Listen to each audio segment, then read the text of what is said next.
Hello and a very warm welcome, viewers. You're watching Discussion Today with your host, Kriti Mishra. The centre has written to 40 protesting farmers' unions and invited them for the next round of discussions on Wednesday. It said it is committed to finding a logical solution to all relevant issues raised by the farmers. All the issues related to farmers, including the 3 farm laws, MSP-based procurement, the Commission for the Air Quality Management in the National Capital Region and Adjoining Areas Ordinance 2020, and the Electricity Amendment Bill 2020 will be discussed in detail. And to further discuss this issue, I'm joined by Dr. Vinod Kumar Singh, Head and Principal Scientist, Division of Agronomy, IARI, and Mr. Abhinav Prakash, Assistant Professor, Delhi University. Welcome to Rajya Sabha Television, both of you. Mr. Prakash, coming to you first. 4-point agenda. The government has invited the farmers for dialogue for next round of consultations. What is this 4-point agenda, and do you think a resolution looks in sight now?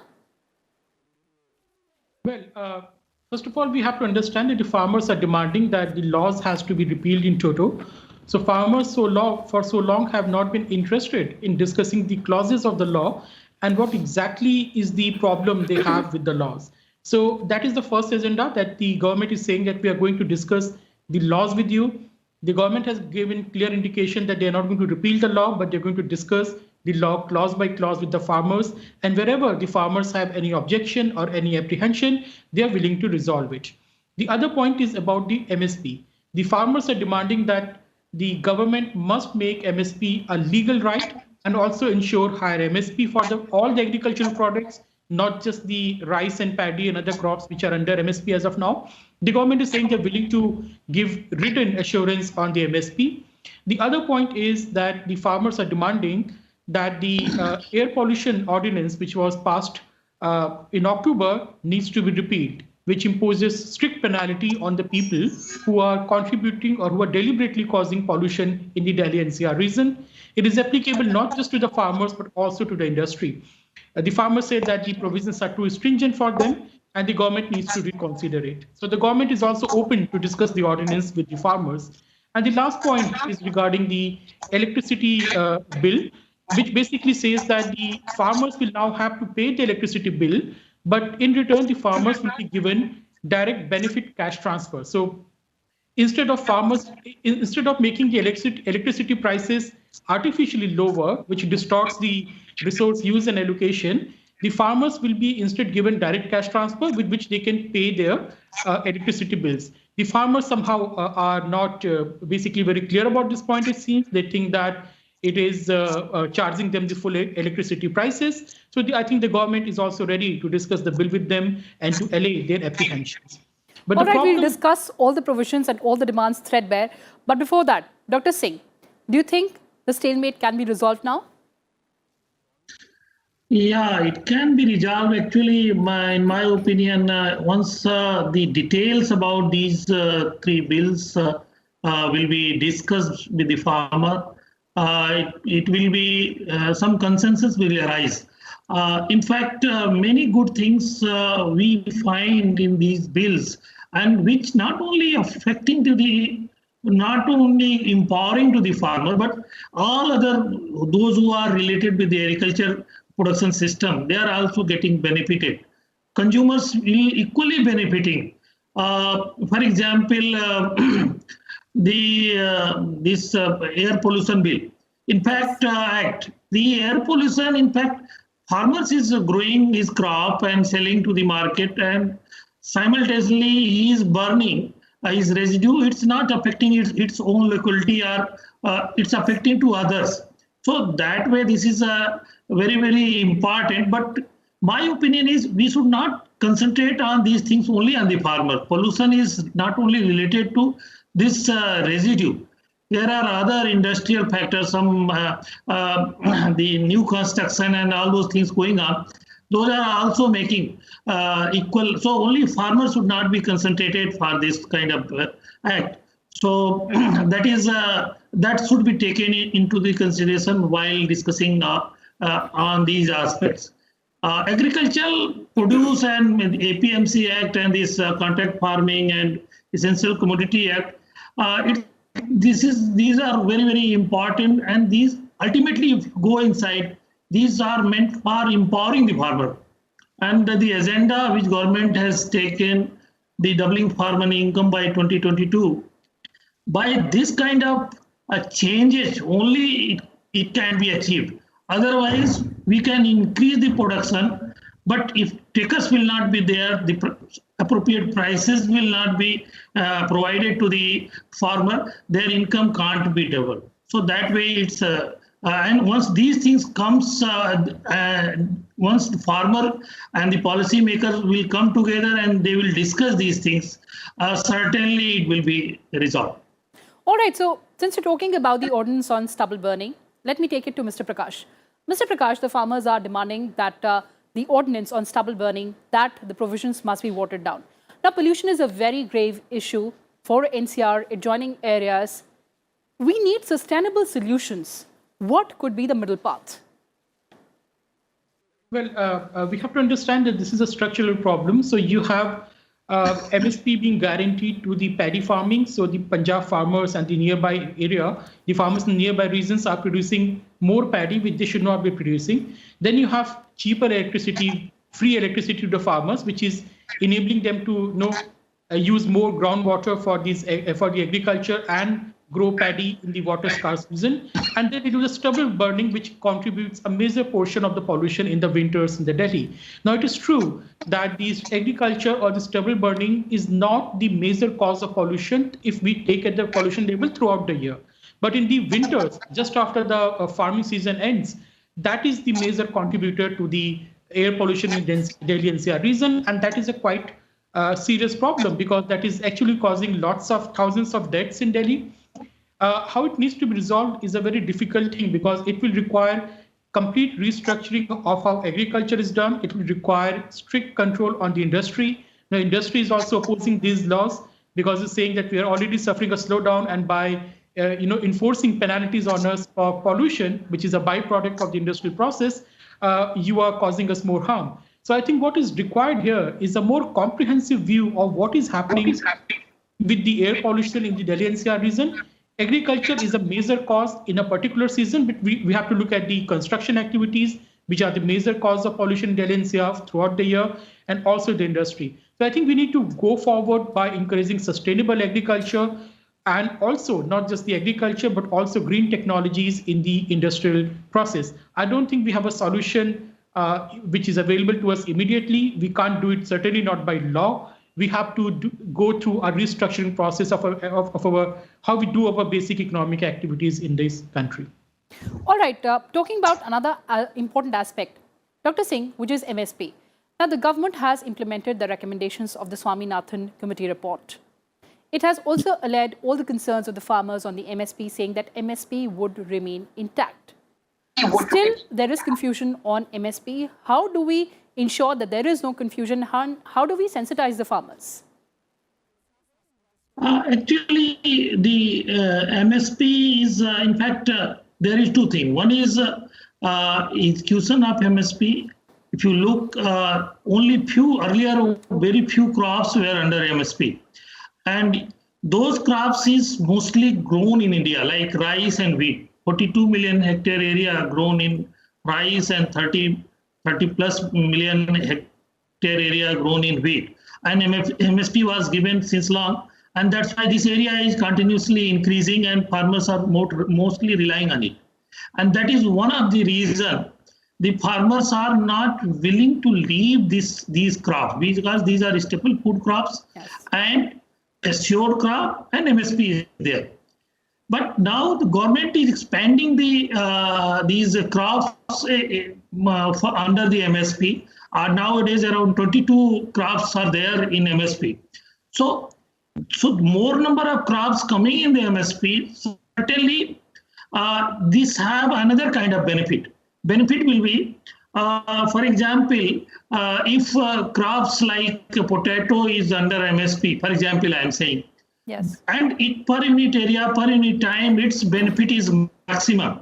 So farmer will not go for growing wheat or rice crop. They will go for some other crops which having more profit. Growing of mustard is more profitable than growing of wheat. So this kind of diversification will comes in. And the reason behind, we should not see only one part, this MSP. In fact, these three amendments are having their complementarity. Once minimum support price will be there, and APMC Act means this open competition for selling the produce will be there. There may be more price benefit to the farmers. There will not be any monopoly, but same time, if farmers will get a good price, then they will certainly diversify their crops. And once they will diversify the crop, the problems which we are discussing, like residue burning or soil health or water productivity declining, nutrient productivity, that will be addressed. Secondly, the farmers, if you look back our last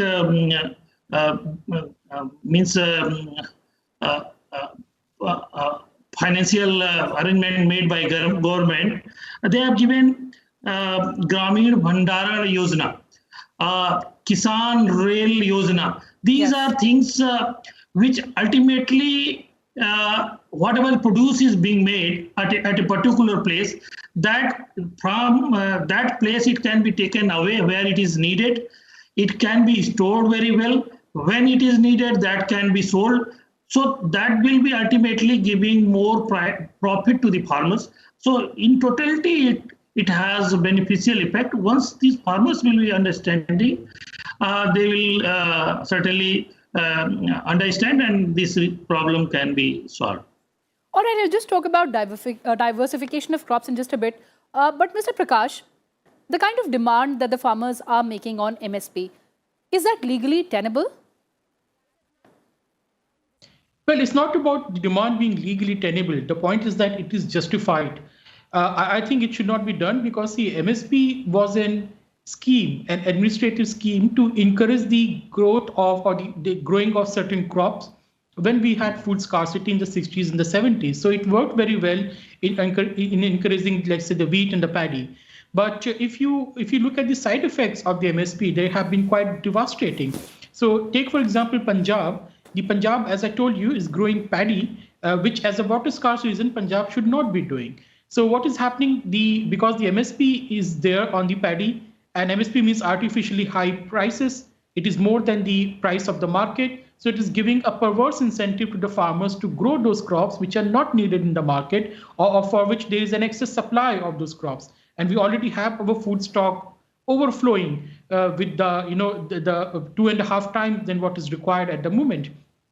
And also growth of paddy is causing, the depletion of the water table in the Punjab. In 20-30 years, Punjab may be facing droughts because the water table is falling so low because of the inefficient and unsustainable agriculture, which is being encouraged by the MSP. So the point is that MSP cannot be given as a legal right. It can only remain as an incentive mechanism, which has to be deployed as per as the requirement to encourage the cultivation of particular crops. Like we're doing that for the pulses and oilseeds now, that's okay. But if you give MSP as a legal right, you're basically destroying the market. And the once you destroy the market and the price discovery in the market, you're also distorting the resource allocation in the entire economy. Your entire economy in the long term will become quite weak. It will weaken, it will ultimately collapse. Because of this kind of MSP, what is happening in Punjab, that farmers are bringing more and more land under cultivation of wheat and paddy, the land which is not best suited for the cultivation of these crops. So they are using more chemical fertilizers, they are using more water because you have subsidies on the electricity as well. Water is free for the farmers, so you're using that for the cultivation, you're using more artificial chemicals, and that is leading to the cancer rate in the Punjab being highest in the country. So the second order effect, the third order effect of MSPs are quite negative. I don't think it should be given as a legal right. And I think what the government should do is to propose more direct income support to the farmers, which should replace the price support. Dr. Vinod, would you agree with Mr. Prakash? Yeah, I agree. In fact, what is the fear among the farmer regarding this MSP? In fact, up till now in country, the farmers have not experienced much without MSP trade. And they might be perceiving that once MSP will not be there, then the persons who will be purchasing as of now the produce, initially may they give higher amount and higher prices of the produce, but later on they will be they might have not taking the produce because of high price. This kind of perception is there. But my personal opinion is that once the more number of purchaser will be there, so certainly there will be competition. I will give one example. Once BSNL got privatized some 15 years back, that time this Airtel and these private companies came. Such kind of apprehension came to many of us in mind that BSNL will not work. But what happened? Simultaneously BSNL started working and this Airtel also started working. There was a very good healthy competition initially. Many firms nowadays are there and they are giving good services than the earlier ones. So similarly in agriculture sector, the more player will come, more competition will be there and their services will be better because farmers' production is not a constant. As of now, the problem is the storage, problem is post-harvest, problem is secondary agriculture, problem is marketing. And for these, we need to have more competition and that can be only achieved by these means. All right, so talking about these agricultural reforms, Mr. Prakash, they form a part of a long-awaited reform process that was probably first advocated in the year 2001 by the Shankar Lal Guru Committee. Take us through the journey of these reforms.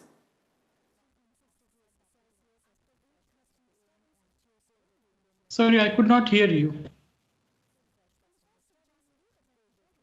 Sir, I'm talking about the journey of these reforms. They form a part of the long-awaited reform process that was probably first time advocated in the year 2001 by Shankar Lal Guru Committee. Take us through this journey. Yeah, see, as I keep on saying that the only thing wrong in these farm laws is that they are 30 years too late. So we should have started the economic reform or liberalization process with the reform of the agriculture sector itself. But yes, you're right that these farms have been advocated for a long time. In 2001, they were proposed. Then under the UPA government, there were several committees which also advocated the same reform. Then Agriculture Minister Sharad Pawar has also championed the same reforms. You look at the Punjab, last year, the economic survey of the Punjab, in fact, also talks about the same thing, exactly the same thing, that we have to, end the monopoly of the APMCs in the agricultural market and have more private sector coming to the field in order to ensure better price realization for the farmers. So there's a broad understanding of the issues here across the governments, across the political parties, different committees, different commissions, different expert groups of the chief ministers, headed ironically by the opposition parties, have also recommended exactly the similar reforms. But now we are opposing them. I think that's how the Indian democracy basically works. But these reforms have been long recognized as necessary. And I think going forward, the better sense will prevail and the political opportunism on display will be taken back. Because remember, none of them are pointing out why the bills are wrong. There is no clear indication on the sides of the protesters or those who are opposing that what exactly is the wrong in the bill. So most of the opposition is coming from the apprehension of what may happen than what has exactly happened. The other point is that because there is no clear point to oppose the farms law, so what you have, you're making an abstract target. You're saying, well, certain corporate is responsible for it. We are against corporate houses. No, there is no solution to that kind of objection when you're discussing a law. So I think the better sense will prevail going forward. I think this is a political question, not a technical question, and political negotiations will definitely yield result in the coming days. At this juncture, Mr. Prakash, I'd also like to understand. On one hand, we have farmers who are protesting. On the other hand, day after day, we have farmers' unions expressing support, corroborating these bills. How do we decipher who's actually representing the farmers of the country? Well, I will not go into giving certificates who are representing the farmer, but I think our country is quite large and the ground realities vary from place to place. So the farmers who are actually protesting are the farmers who are from the particular region of Punjab and somewhat Haryana, those who benefited from the Green Revolution. The Green Revolution depended on state-sponsored capitalism, that you are going to encourage the farmers to transform themselves into a modern capitalist farmer, in the sense that they hire wage labor and work for the profit motive. And the state was giving them cheap credit, cheap electricity, cheap water, cheap fertilizer, and also assuring them that whatever you're going to produce will be bought at an assured prices in the APMCs. Now, the entire edifice of this farming community depends on this state support. Now, the point is that this state support has become obsolete. It has become counterproductive, as we were discussing. So these are the farmers who are protesting against it. Whereas the small farmers of the, let's say, UP or Bihar or other regions are going to benefit from these laws, and they are not protesting because they can see the benefit very clearly. So what is happening in these unions, that the big farmers, the big capitalist farmers, who also became the traders in the APMCs, who were also the money lenders in the market, who are also the political elite in the countryside, all their power and position depends on the continuation of the old system. So they are the ones who are protesting against the laws, whereas the majority of the farmers in the country are actually in support of the laws. They have some apprehensions, but they are negotiating with the government, and government has given them several assurances. So I think, as I told you, it's actually a political call. It's not a technical call that you can discuss the clauses of the law. It has to be a political deal, which I'm pretty sure the government will be able to pull off. All right, another aspect that I'd like to touch upon before we end this conversation. Dr. Singh, it is about the Electricity Amendment Bill. Now, the government has already said that the states can continue to give subsidies to the farmers, just that the transfer has to be through DBT. Then what are the apprehensions and how can the government address them? Actually, the electricity bill, as I understand, that is again for the benefit to the farmer. In fact, whatever the prices for electricity is there, it's not by the farmer. There are some other group who in between, they utilize the electricity bill, cheaper electricity for other purposes. Here in this bill, once farmer, whatever the electricity they will consume, that will be accounted for, and they will be depositing the money for that, like our other subsidies. Like, for example, similar subsidy being introduced for fertilizer also, urea fertilizer also. So whatever, based on that, it will be at least account for that this much amount of electricity was really used by the farmer, and by knowing those values, DBT, through DBT, it will be transferred to the account. So whatever the other losses occurring to the government, and ultimately it's not government, it's for all of us. So it will be useful to strengthen the other sectors once will be avoided. So it will be again a better option to support the rural economy or strengthen our country economy. Right, sir. Mr. Prakash, closing comments from you, your take on the Electricity Amendment Bill. Well, I think it is much needed because what you have is the state discoms are under very dire financial condition, and the government has been trying to restructure them. They have brought in many policies over the past several years. I mean, even the previous governments, that has not worked. And one of the major reasons is this populist culture of giving out free electricity or subsidized electricity, mainly to the agricultural sector. Now, that has to basically be curtailed, and that has to be made more efficient.